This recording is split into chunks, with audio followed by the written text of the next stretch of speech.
Masya Allah. Masya Allah, Masya Allah.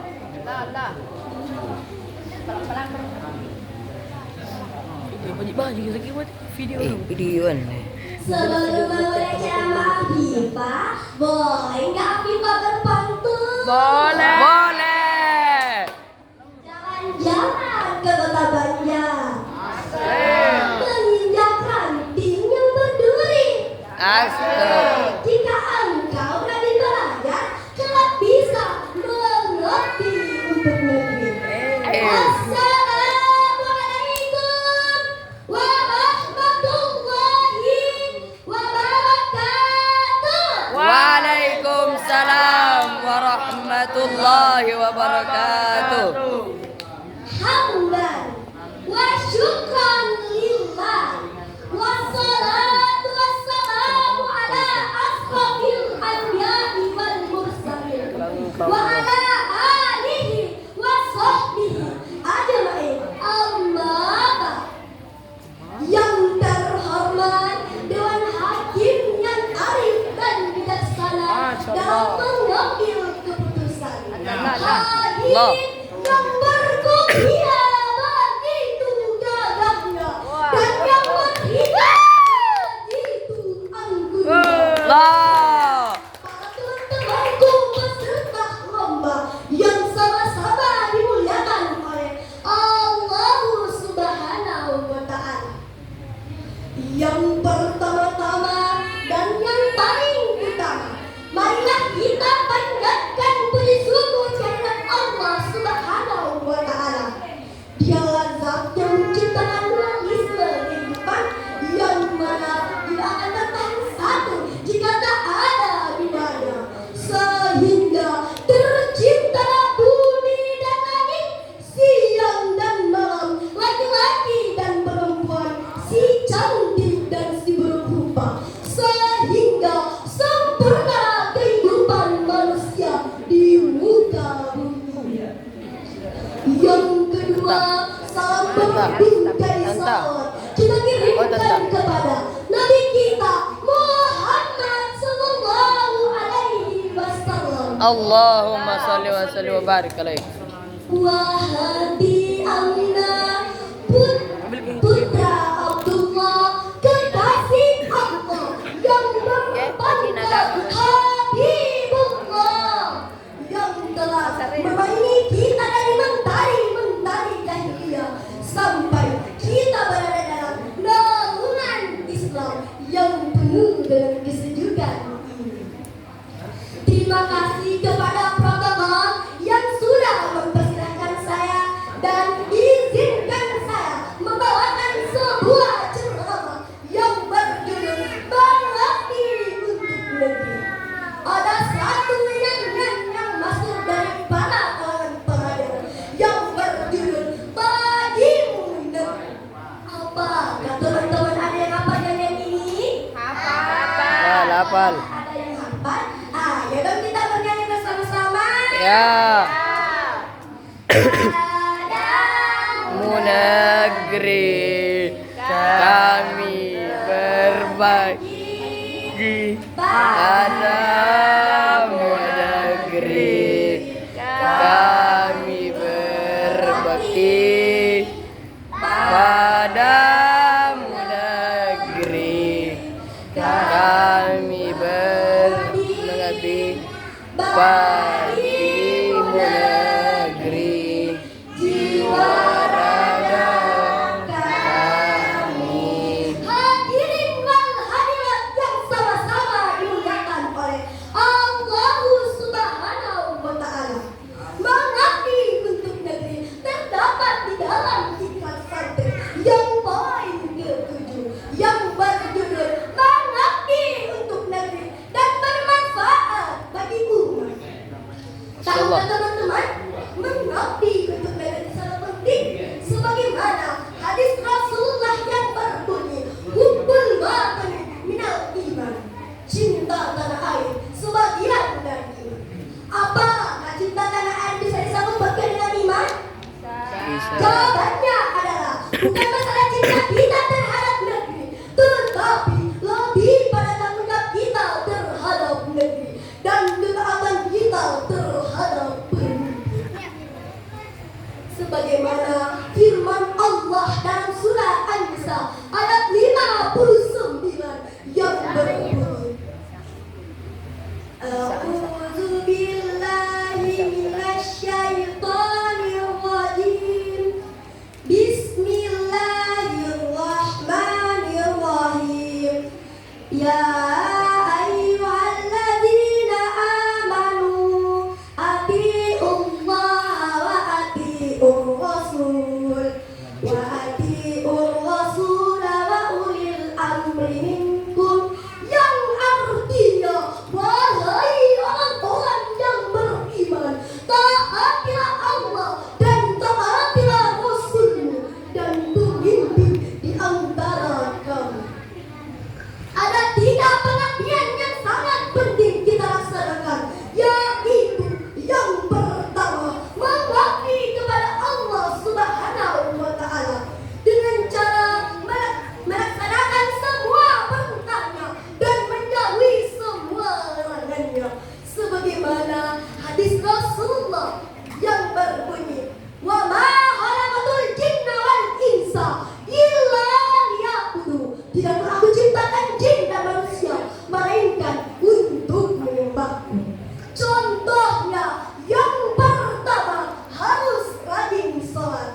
Rasulullah bersabda, ajarkanlah sholat anakmu jika usia 7 tahun, dan jika dia tidak melaksanakan sholat di usia 10 tahun, pukullah dia, karena itu tanggung dia sebagai umat muslim. Jamaah, berjamaah. Pertanyaan saya adalah, jika usia 20 tahun, 30 tahun, sampai 60 tahun tidak melaksanakan sholat, apa hukumannya?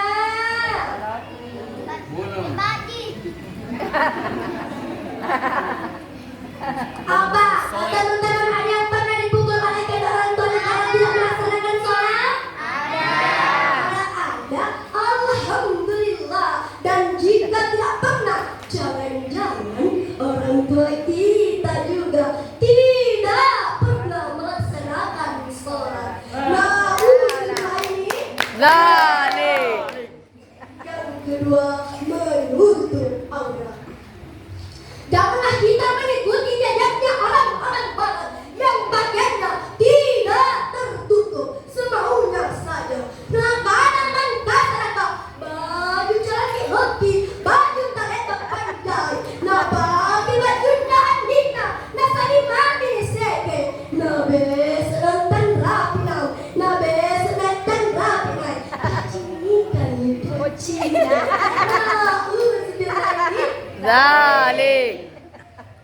Sehelai saja yang keluar dari hijab kita di hari kiamat akan dipenuhi dengan cacing-cacing. Apalagi kita sengaja memperlihatkan rambut yang sudah diponding, rambut yang sudah dipirang. Nauzubillah ini. Zalik. Tak diharamkan baginya mencium bau surga. Yang ketiga, jangan dikir. Sebagai warga negara Indonesia dan terkhusus bagi umat muslim, kita diwajibkan untuk tidak dikir. Janganlah kita mengikuti jejaknya orang yang selalu dikir alias pelit bin bakhil. Nah, karena mengkata kikir galan napalo dong. Orang yang dikir adalah orang yang sebenarnya kaya tapi karena mau menerima berhutang, mau menerima sembako, bahkan mau menerima bantuan subsidi BBM, padahal dia tidak cocok menerima bantuan. Ibu Natonya dibagikan kepada warga-warga yang membutuhkan. Yang kedua, mengabdi terhadap keluarga dengan cara mengharumkan nama baik keluarga, menunjukkan prestasi-prestasi yang kita raih. Misalnya mengikuti lomba yang seperti ini, mengikuti lomba ceramah, mengikuti lomba ceceki, dan mengikuti lomba nasyid dan lain-lain. Pasti keluarga kita bangga kan? Bangga dong. Bangga dah. Dan ketika orang tua kita dipanggil oleh guru kita untuk ke sekolah karena prestasi-prestasi yang kita raih, alhamdulillah. Dan jika orang tua kita dipanggil ke sekolah karena kenakalan kita di sekolah, astagfirullah, pasti orang tua kita malu dan kecewa terhadap kita. Anak-anak di zaman sekarang tidak mau mendengar perintah orang tuanya. Bahkan ketika disuruh oleh kedua orang tuanya, katanya tunggu dan tunggu sampai tidak melaksanakan tunggunya. Itu karena keasikan main game TikTok, YouTube, dan Instagram. Semoga di dalam masjid ini tidak ada yang seperti itu, terutama diri saya sendiri. Amin, amin ya Rabbal Alamin. Yang ketiga, mengabdi terhadap negeri dengan cara contohnya seorang pegawai negeri sipil yang ditempatkan di luar daerahnya, maka si pegawai PNS itu harus mengikuti perintah dari pemerintah karena itu kewajiban dia sebagai PNS. Di mana kini masih banyak orang yang berpikiran kuno bahwa mengabdi untuk negeri hanya untuk berperang melawan non-Islam. Tetapi teman-teman, di masa sekarang sudah tidak ada lagi yang seperti itu, karena di negeri kita ini, negeri Indonesia sudah merdeka. Tetapi teman-teman, berbeda dengan sahabat kita yang ada di Palestina, yang tidak bisa merasakan kemerdekaannya karena dijajah oleh Israel. Bahkan teman-teman, kata Menteri Pendidikan yang ada di Palestina, sudah dihapus pendidikan yang ada di sana karena sudah tidak ada lagi yang akan diajar. Ada yang rumahnya dibom, ada yang sekolahnya dibom, bahkan anak-anaknya juga ikutan dibom. Na'udzubillah ini. Zalik. Sebagai kesimpulan ceramah saya adalah ada 3 pengabdian yang sangat penting kita laksanakan, yaitu yang pertama, mengabdi kepada Allah Subhanahu wa Ta'ala, yang kedua, mengabdi terhadap keluarga, dan yang ketiga, mengabdi terhadap negeri. Kalau pedang menyakiti hati kita, masih ada obatnya. Jika lidah menyakiti hati kita, di manalah kita mengambil obatnya? 7 kali 7 sama dengan 49. Setuju tidak setuju, yang penting penampilan. Wabillahi taufiq. Wassalamualaikum Bungkus. warahmatullahi wabarakatuh. Waalaikumsalam warahmatullahi wabarakatuh. Allah, Uri na tahu.